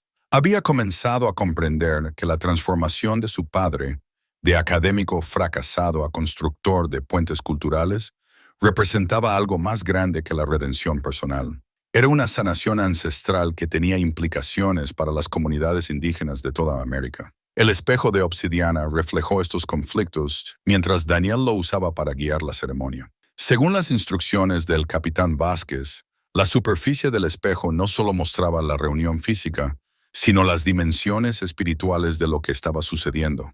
Ancestros presenciando el regreso de sus objetos sagrados, comunidades preparándose para reanudar prácticas ceremoniales completas y la curación de heridas que habían supurado durante siglos. La victoria legal internacional llegó cuando representantes de la UNESCO arribaron con documentación que respaldaba las reclamaciones indígenas y amenazaban con sanciones contra cualquier gobierno que intentara impedir la repatriación adecuada. La combinación de presión legal, atención mediática y supervisión internacional creó un entorno donde la interferencia gubernamental se volvió políticamente imposible. La primera fase de la ceremonia concluyó con Daniel presentando formalmente el pergamino del tratado a los líderes comunitarios reunidos, transfiriendo la autoridad legal y espiritual de la culpa heredada de su familia a las comunidades indígenas que habían mantenido sus tradiciones culturales a pesar de siglos de opresión. El momento marcó no solo el regreso de objetos valiosos, sino la restauración de conexiones espirituales que la violencia colonial había roto. El collar de la unidad fue creado durante la misma ceremonia, ya que representantes de diferentes comunidades indígenas aportaron piedras de sus territorios ancestrales para honrar el papel de Daniel en la devolución de su patrimonio cultural. Cada piedra llevaba la bendición de su comunidad, turquesa de aldeas mayas de las tierras altas, obsidiana de regiones volcánicas donde los ancestros pipiles habían trabajado el vidrio volcánico, jade de lechos de ríos donde los artesanos lenca habían recolectado materias primas para objetos ceremoniales. La anciana Rosa unió las piedras con cordelería tradicional, hecha de plantas que crecían silvestres alrededor de la cascada, sus manos curtidas trabajando con la habilidad de alguien que había pasado toda una vida manteniendo prácticas culturales a pesar del desaliento oficial. Mientras trabajaba, le explicó el significado del collar a Daniel, cuyo papel como guardián de la ceremonia Le exigía comprender el peso espiritual de lo que estaba recibiendo. Este collar representa más que gratitud, le dijo Rosa mientras colocaba cuidadosamente cada piedra según los patrones tradicionales. Marca tu aceptación en comunidades que habían sido divididas por la violencia colonial, pero ahora están unidas por la devolución de sus objetos sagrados. Llevas la responsabilidad de continuar este trabajo, de ayudar a otros artefactos robados a encontrar su camino a casa. La victoria legal sobre las reclamaciones gubernamentales se completó cuando los tribunales de Guatemala y Belice dictaminaron que las comunidades indígenas tenían soberanía legítima sobre su patrimonio cultural, independientemente de dónde se encontraran los artefactos dentro de las fronteras nacionales modernas. Las decisiones sentaron precedentes que afectarían casos similares en toda la América Latina, fortaleciendo las protecciones legales para los derechos culturales indígenas en todo el hemisferio. La transformación de Daniel alcanzó su clímax emocional al quitarse el tocado ceremonial de plumas y transferir formalmente su autoridad a los líderes tradicionales que supervisarían la reintegración de los artefactos a su uso ceremonial. El momento se sintió como quitarse una carga que había llevado sin comprender su peso, la culpa de los crímenes ancestrales que habían moldeado la historia de su familia durante 4 siglos. La cobertura mediática internacional de la ceremonia de repatriación desató conversaciones globales sobre la justicia cultural y las responsabilidades de los descendientes cuyos ancestros habían participado en la apropiación colonial. Daniel se encontró a regañadientes en un papel público como defensor de la repatriación cultural, su historia inspirando esfuerzos similares de otras familias que descubrieron sus conexiones con el robo histórico. La presencia de Emma durante la ceremonia profundizó su reconciliación, ya que fue testigo de la transformación de su padre de académico desesperado a alguien que había encontrado un significado más grande que la supervivencia personal. Ella comenzó a planear mudarse de Portland a Centroamérica, donde podría aplicar su experiencia en organizaciones sin fines de lucro para apoyar los esfuerzos de preservación cultural indígena. La confrontación final con los cazadores de tesoros llegó cuando la ceremonia alcanzó su punto espiritual máximo. Un grupo de mercenarios contratados por coleccionistas privados que se habían enterado del descubrimiento a través de rumores de Internet intentó asaltar la cueva, mientras los miembros de la comunidad se enfocaban en los rituales de devolución. Subestimaron tanto el número de personas que protegían el sitio como el marco legal que se había establecido para garantizar la finalización de la ceremonia. Las fuerzas del orden locales e internacionales, coordinadas a través de los protocolos de la UNESCO, respondieron rápidamente para proteger el sitio sagrado. El intento de robo se convirtió en un incidente internacional que fortaleció aún más las protecciones legales para los sitios culturales indígenas en toda la región. Los mercenarios se enfrentaron a cargos que incluían no solo robo, sino violaciones de las leyes internacionales del patrimonio cultural. La historia de Daniel se viralizó a través de las redes sociales, pero por las razones correctas. No como la fantasía de otro cazador de tesoros, sino como un ejemplo de cómo las injusticias históricas pueden abordarse a través del coraje moral y el respeto cultural. Su decisión de renunciar a 67 millones en posible riqueza personal para devolver los artefactos a sus comunidades legítimas inspiró actos similares de repatriación en toda América. La finalización de la ceremonia trajo una transformación no solo para Daniel, sino para las comunidades indígenas cuyos objetos sagrados finalmente habían regresado a casa. Rituales que habían estado incompletos durante siglos ahora podían realizarse con todo su poder espiritual restaurado. Los instrumentos astronómicos podían volver a cumplir su propósito de rastrear ciclos celestiales. Las vasijas ceremoniales podían una vez más contener las aguas sagradas y las medicinas necesarias para las prácticas curativas tradicionales. El collar de la unidad se posó alrededor del cuello de Daniel, con un peso que se sintió a la vez pesado y liberador. Pesado por la responsabilidad que representaba. Liberador porque marcaba el final de la carga de culpa de siglos de su familia. Las piedras de diferentes comunidades crearon una manifestación física de los puentes culturales que su trabajo había ayudado a reconstruir. La llamada telefónica de Sara esa noche trajo un orgullo y una comprensión que sorprendieron a Daniel. «Encontraste algo más valioso que un tesoro», le dijo. Encontraste tu lugar en el mundo. Sus palabras marcaron no solo una reconciliación personal, sino el reconocimiento de que su transformación había creado posibilidades que ninguno de ellos había imaginado cuando su carrera académica terminó en fracaso. Las transferencias finales de artefactos continuaron durante la noche, con cada objeto sagrado devuelto de acuerdo con los protocolos que honraban tanto su significado espiritual como las comunidades que habían mantenido su memoria a través de siglos de separación. La cueva detrás de la cascada, vacía de su carga colonial, ahora podía servir a su propósito original como un sitio sagrado donde diferentes comunidades podían reunirse para ceremonias que trascendían las fronteras tribales. Al caer la noche sobre el claro de la cascada, Daniel comprendió que su viaje no terminaba, sino que se transformaba. El hombre roto que había entrado en la jungla, buscando la salvación, se había convertido en un puente entre mundos, llevando adelante un trabajo que definiría el resto de su vida. El collar de la unidad le recordaría diariamente que algunas victorias no se medían en dólares ahorrados, sino en heridas curadas y conexiones restauradas. 6 meses después de la ceremonia de repatriación, Daniel se sentó en su pequeña oficina en la ciudad de Guatemala, escribiendo en un nuevo diario de cuero que documentaría su trabajo como consultor de repatriación cultural. Las páginas frescas representaban un futuro que no podría haber imaginado cuando había comenzado este viaje como un hombre desesperado, persiguiendo las fantasías de cazador de tesoros de su abuelo. El nuevo diario de enseñanza tenía el mismo propósito que sus antiguos planes de lecciones, pero ahora su aula era todo el hemisferio, y sus estudiantes eran instituciones que aprendían a corregir injusticias históricas. La transformación de su vida había sido tan completa como inesperada.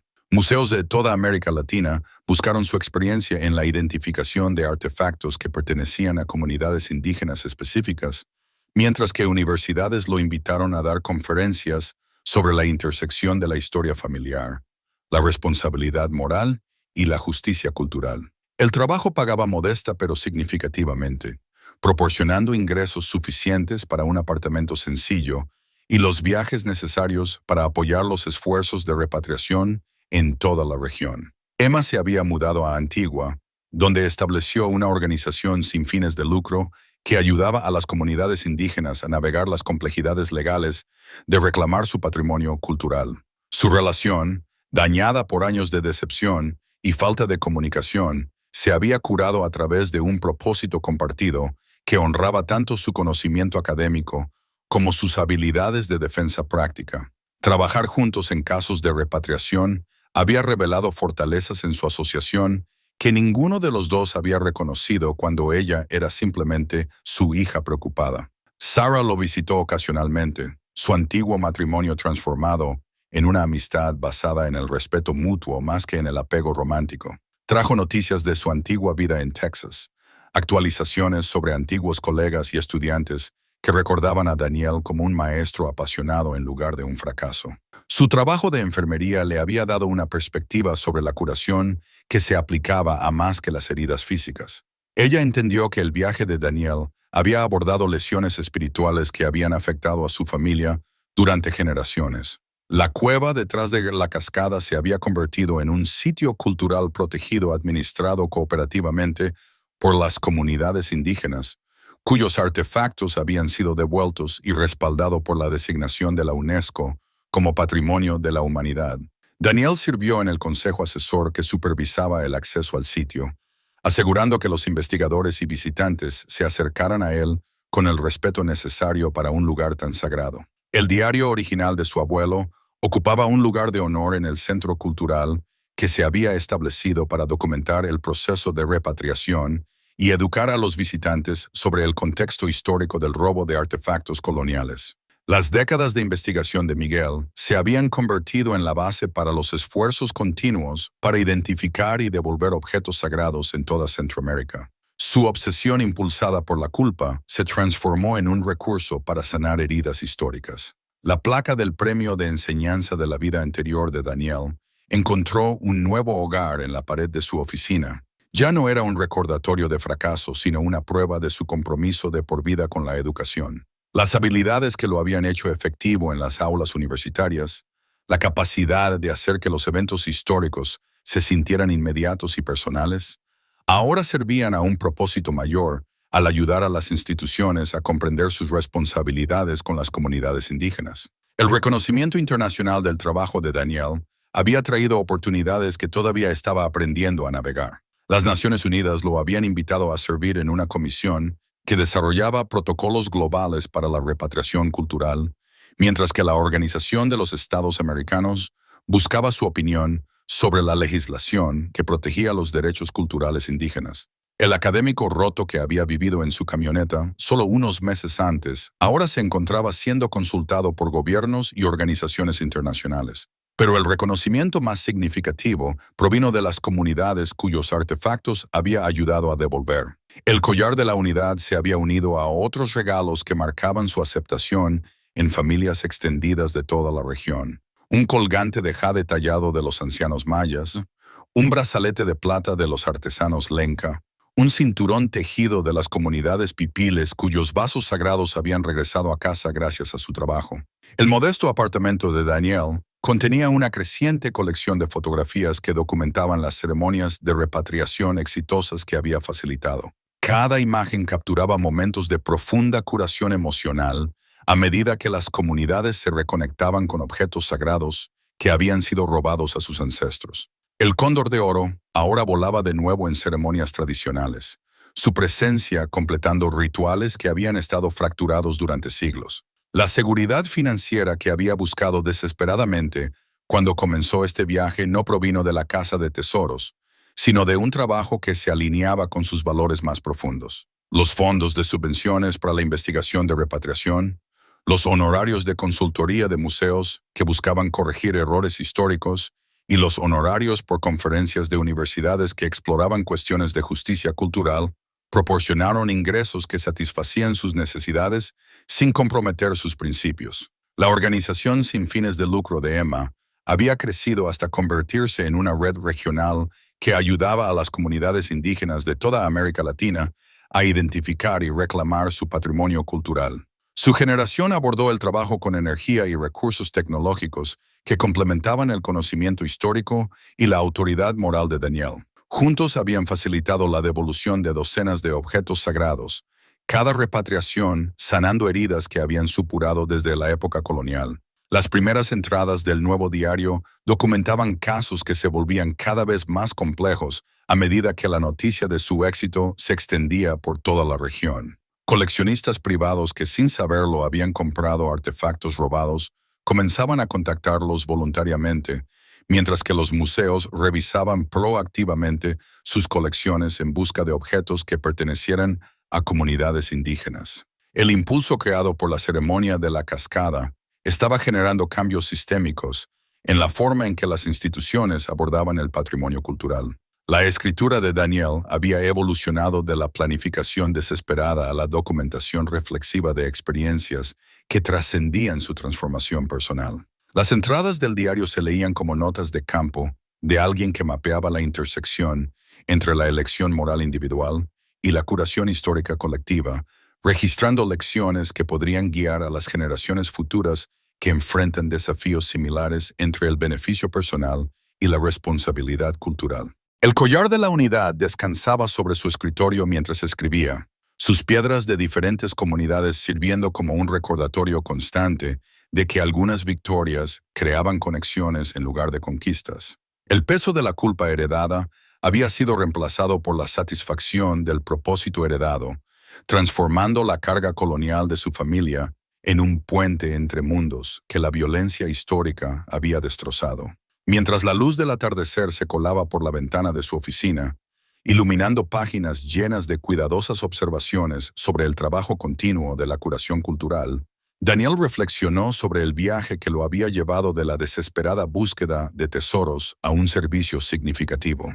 El diario del abuelo que lo había iniciado todo yacía abierto a su lado, sus mapas ahora obsoletos, pero su imperativo moral cumplido por fin. El hombre roto que había entrado en la jungla buscando la salvación había encontrado algo más valioso que un tesoro. Había descubierto que la redención no venía de tomar, sino de devolver, no del beneficio personal, sino de la sanación colectiva. La placa del premio de enseñanza captó los últimos rayos de sol como una promesa cumplida, reflejando la comprensión de que el propósito más elevado de la educación era ayudar a los mundos heridos a recordar cómo curarse a sí mismos.